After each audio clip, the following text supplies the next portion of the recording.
So hello and welcome, and to say that I'm happy to be back here after being away for the month of September, most of it, and till today. And as most of you know, I was at the... Oh, I have to just a second here.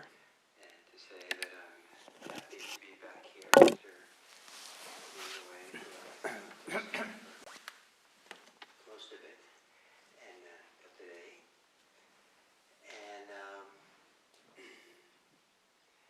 as most of you know, I was...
So now,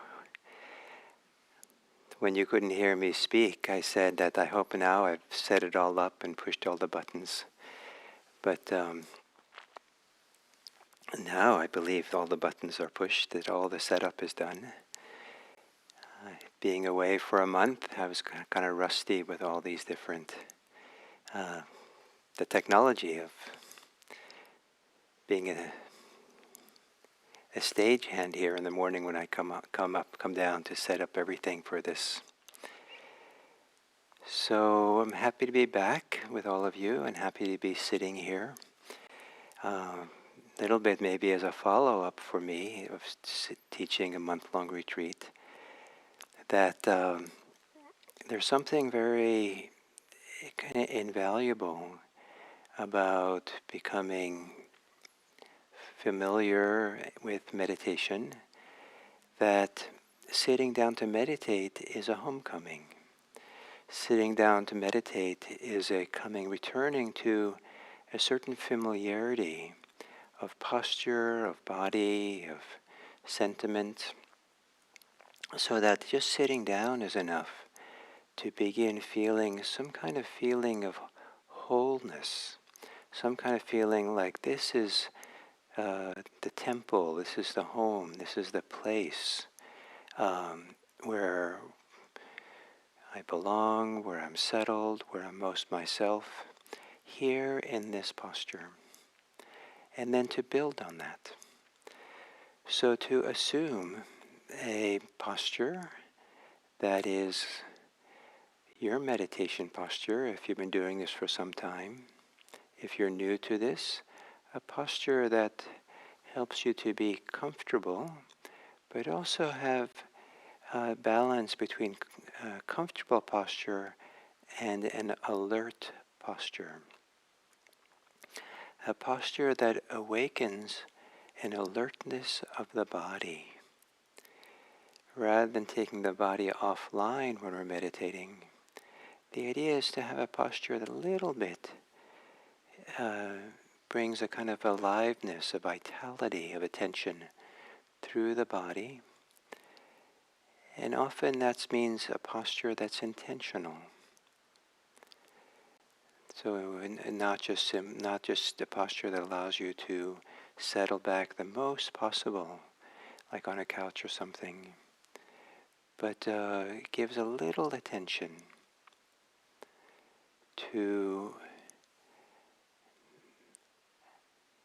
a kind of giving life, to a awareness in your body.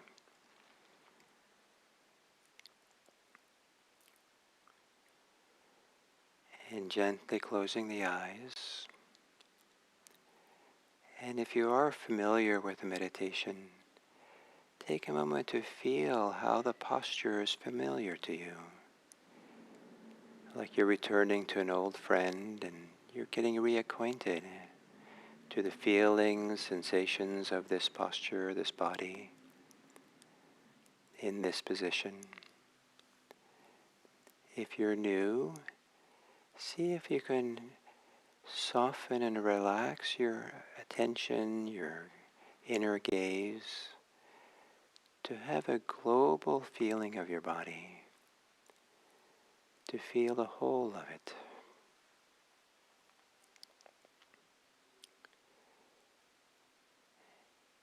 And to feel the posture as a whole, the body as a whole, is a source of an alternative way of being alive, perceiving our world, being with ourselves, than the kind of way we perceive if we're through tension. We are limiting ourselves, narrowing the attention down to a particular preoccupation.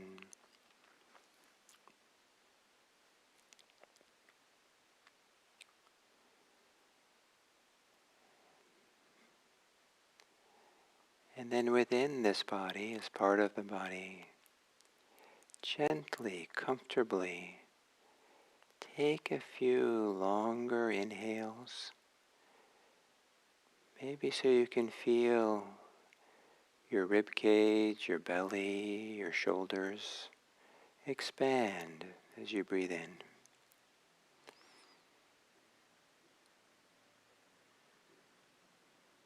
Maybe even the more subtle expansion of the back rib cage.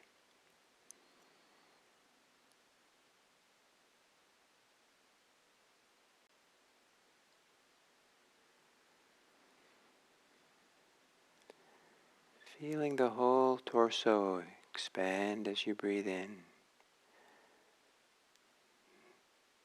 Maybe like a jellyfish opening up wide in the water. And on the exhale, feel it all come back, contract inward, like the body of the jellyfish coming down, coming together to propel it through the water.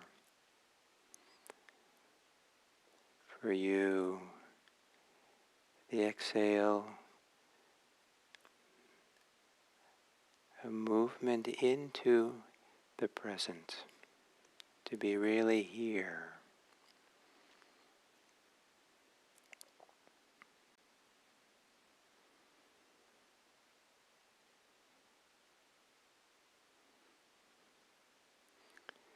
Like the contraction of the jellyfish pushes the water out the back so it can move along.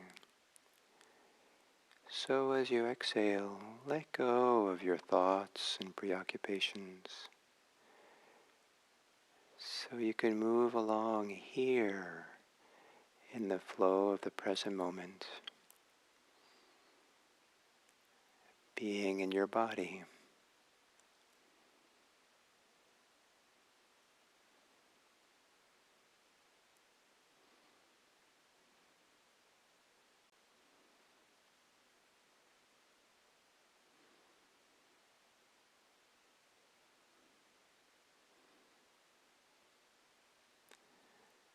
Letting your breathing now return to normal,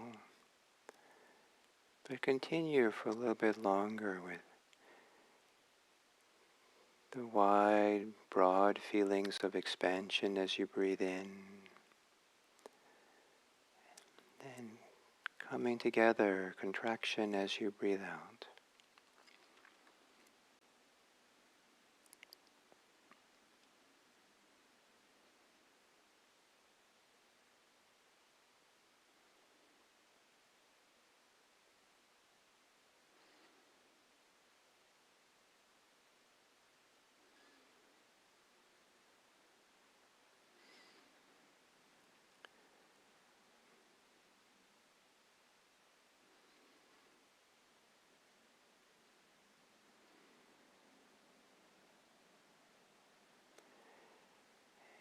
As you breathe in and the torso expands, notice if the thinking mind is tense or tight, under pressure. And if so, as you exhale, release the tension, soften in the thinking mind.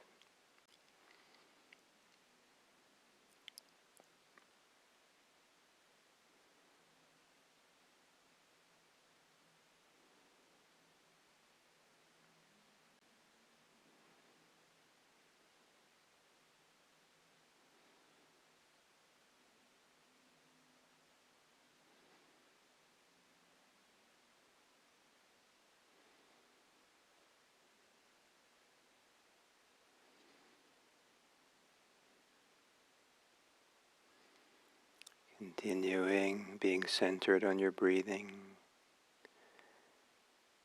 maybe with a center, a grounding spot at the end of the exhale, beginning of the inhale.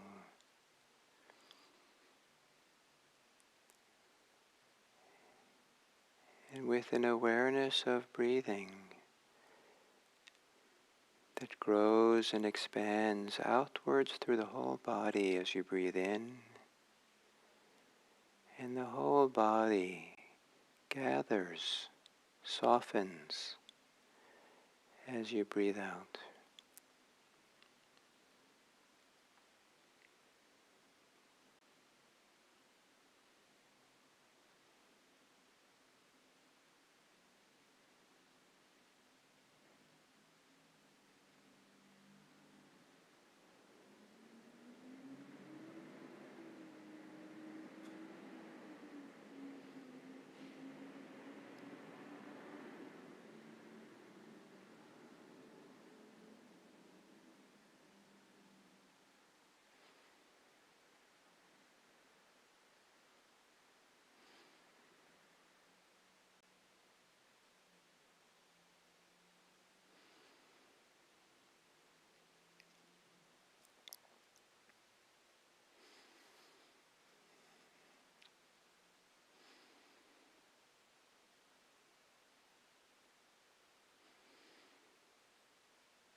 Letting your awareness travel outwards with the inhale.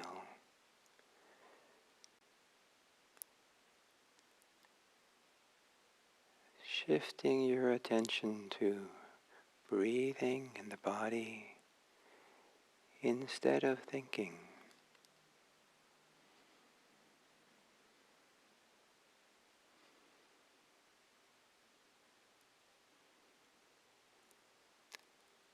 And if there's any tension around thinking, soften as you exhale. Softening, so the mind participates here with the body breathing.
becoming aware of your whole body.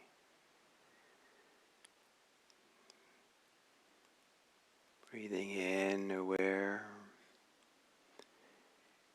Breathing out, relaxing, softening the body.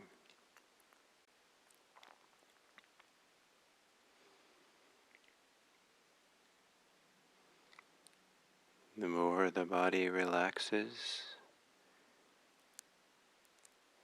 the more it's possible to feel the whole body, the global experience.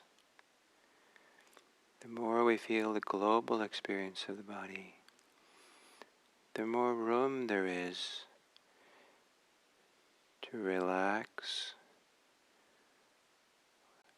or to hold the tension spaciously, openly,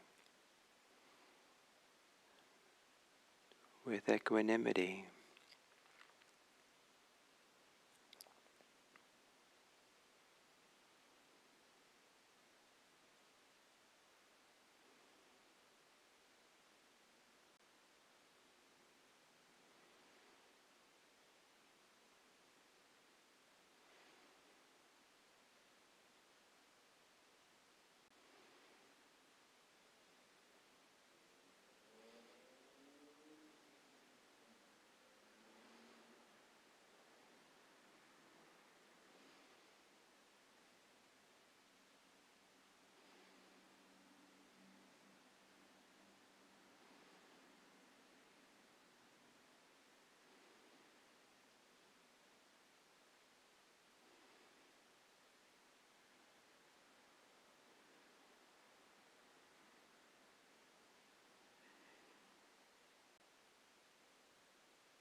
And as we come to the end of this sitting,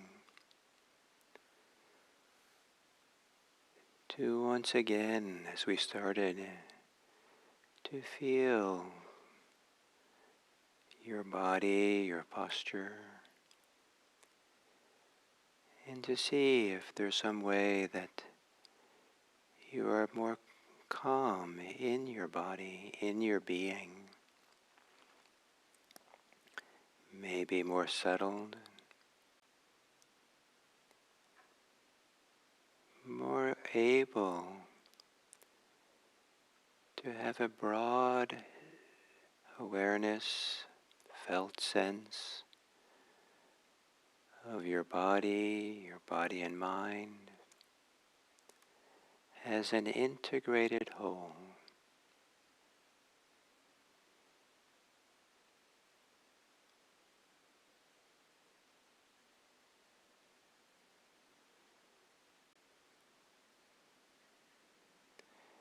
And in this sense of global awareness, integrated whole, with your imagination, visualize or remember, think of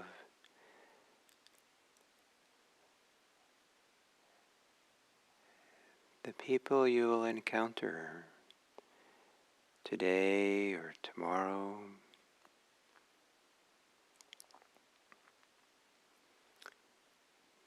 People who are known to you, people who are strangers on the street. And in this broad global awareness, extend your care to have a basic goodwill, a basic generosity of well-wishing,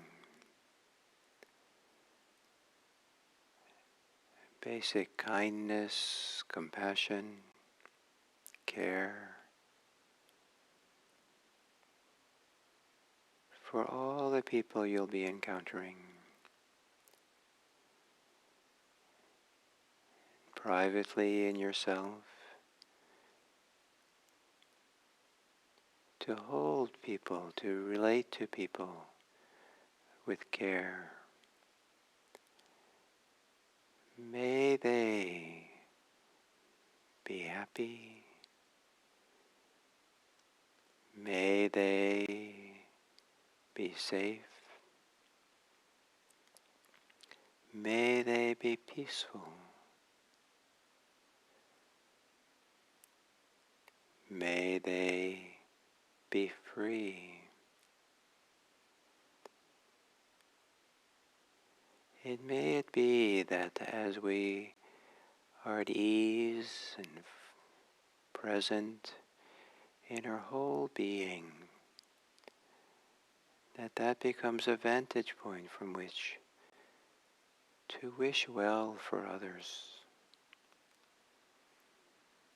May everyone, may all beings be well.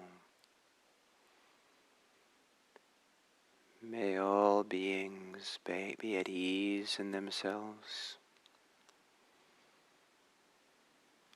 May all beings be safe. May all beings experience peace and well-being. May all beings be free of oppression and war, poverty and hunger. And may it be that our goodwill contributes to the welfare and happiness of this world. May all beings be happy.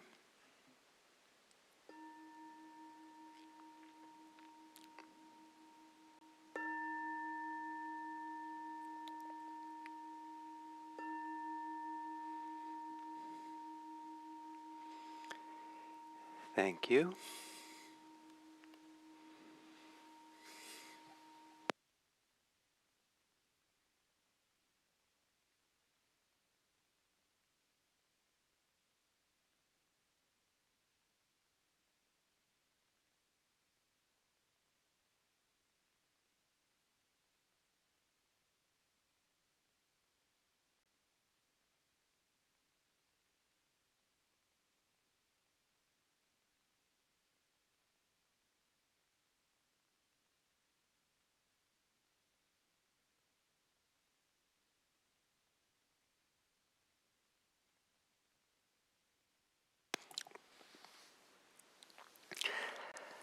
Hello and welcome to this Monday, where we begin a new series of talks this week. And the topic this week is the caregiving instinct, the sources and the motivations within us for offering care to the world around us. One of the great capacities, maybe mammalian capacities of human beings, is the possibility to nurture, care for those who are born to us, their children, babies. And from that basic instinct to care and to make safe and to keep, to focus on the welfare of small babies, it's a no small thing that we're evolved to offer this kind of care, that we have the ability to offer care to everyone with respect, with dignity, with love. And what is it that allows us to do this, that motivates us, that wants us to do this? And that's a topic for this week.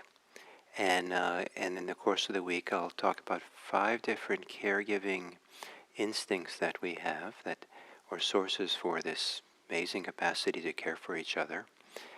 And today I'll talk a little bit about the instinct to non-harming. Then tomorrow it will be on generosity. Then goodwill, metta, compassion, karuna, and then on Friday, anukampa, care. And so these are 5 ways in which people are really motivated that to live and care for others, that their welfare and happiness is important for us. And what all of these have in common, I believe, is that they arise out of our ability to not be tense. That these are 5 different instincts that require a certain kind of presence for ourselves, certain kind of settledness in ourselves. That so there's a place within that is not under pressure, not tense, where the attention is not narrowed and focused, but the more there's a sense of being at home here, being at ease, being at peace, where there's a relaxed feeling, an open feeling, a global feeling of being present. And I like to think of this as a kind of homeostasis. Their whole being has the ability to come into kind of a harmony, so all of us is included. That is not possible when we live under tension, pressure, and we live under the emotions and instincts that lead to tension and pressure. So to live with hostility means that there's tension. To live with greed means there's tension. To live with a lot of fear sometimes involves a lot of narrowing scope of attention, a lot of attention. And these movements of hostility, of greed, of sometimes of anxiety and fear, lead us to activate our muscles, the musculature to fight and flight. And it narrows the harmony, it cuts off the kind of the wider, softer movement of hormones that course through our body, the neurochemicals that can come and support us when there's a sense of harmony, well-being, openness, and inclusion that are part of what allows for, this deep instinct for parents or for any adult to offer a tender, loving care for a baby. Some people have it for their pets. Some people have it for the people immediately around them who are their close family or friends. And the idea in meditation, Buddhism, is that as we become freer of tension, freer of suffering ourselves, that there arises within us an instinct to care for everyone. And this is part of the great benefit of Buddhist practice, is the awakening of the caregiving instinct that we have. I think it's a natural part of who we are.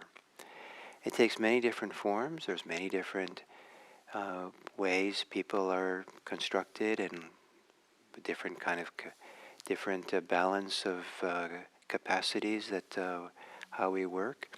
So these different instincts come into play different ways, and the fact that there is a range of instincts for this caregiving maybe allows different people to find themselves in more healthy, basic, personal way in caregiving for others.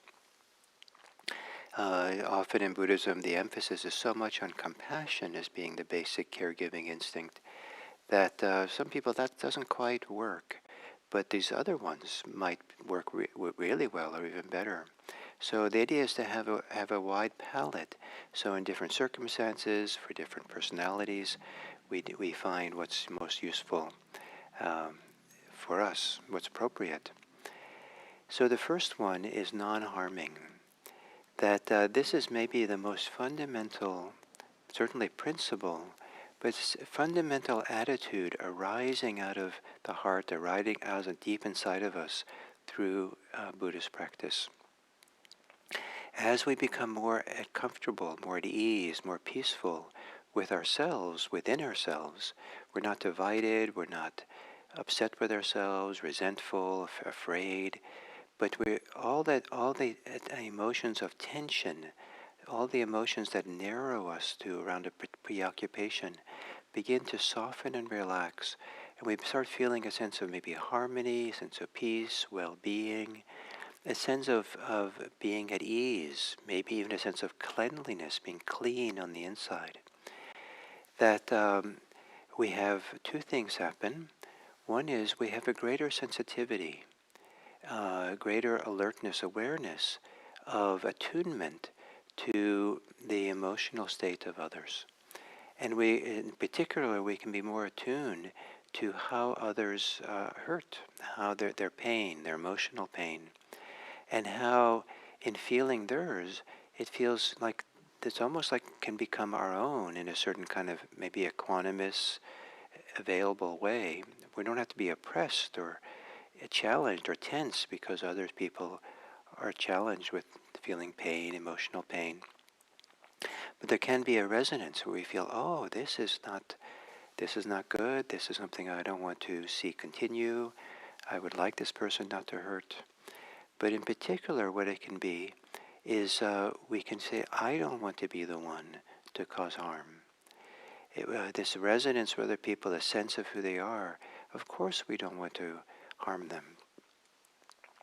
And because in a way we do, doing so we harm ourselves.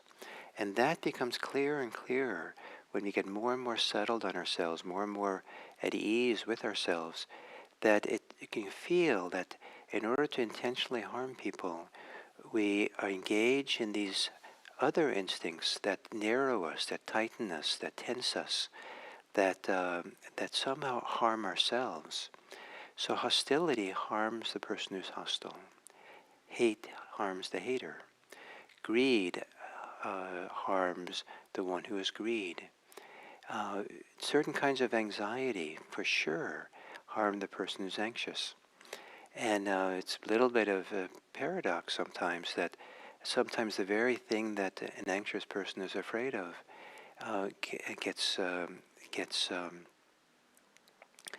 arises.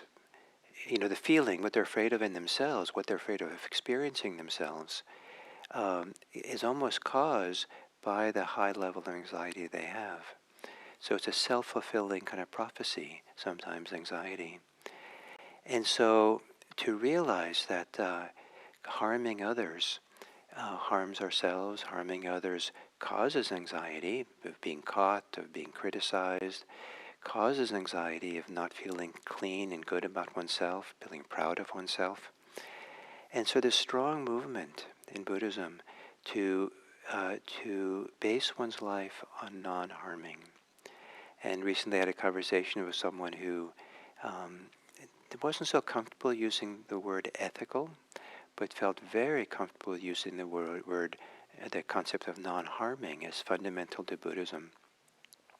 Maybe because for that person ethics and ethical suggests too strongly something external rules to live your life by. But the movement to non-harming in Buddhism is really arises out of a deep personal feeling, sense of wholeness, connection. It's not exactly a requirement. It is the first principle of Buddhism, but it arises because we really see it's obvious. Of course, this is what we want. This is how we want to live. And so in not wanting to harm others, to live a life of not harming, this is a way to care for others. And if all human beings did was have this one principle as guiding their life, or if all that human beings did was live by the 5 precepts of not killing, not stealing, not engaging in sexual harm, not engaging in lying, not intoxicating themselves with drink and drugs, if just that, this would be a radically different world. It would be a world that was peaceful. People would feel safe and relax. And maybe through that, we would find creative ways to really care for the poverty and the challenges that are so huge in our world. We would find a way. There's plenty of resources for everyone here. And so it's not going to happen overnight, this thing that of peace. But it can happen overnight in ourselves. We can become a person who is dedicated to not harming. And one of the ways that can happen is that we're inspired to live that way. It becomes very personal to want to live that way, is through a spiritual practice that allows us to become whole, allows us to heal all the ways we're divided, and to feel at home, feel comfortable, feel settled in ourselves, because then we'll have the inner reference point, the sensibility, the feedback loop that will say, yes, of course, I don't want to cause harm. And then stay closely connected to that way of being. Don't be tolerant of getting too tense, because that's when many people become ethically challenged with their words, their thoughts, and their behavior. So may it be that you find the joy and the delight of being settled at home, at peace with yourself, in yourself. And with that, appreciate an instinct to avoid causing harm. So thank you for today, and I look forward to coming back tomorrow.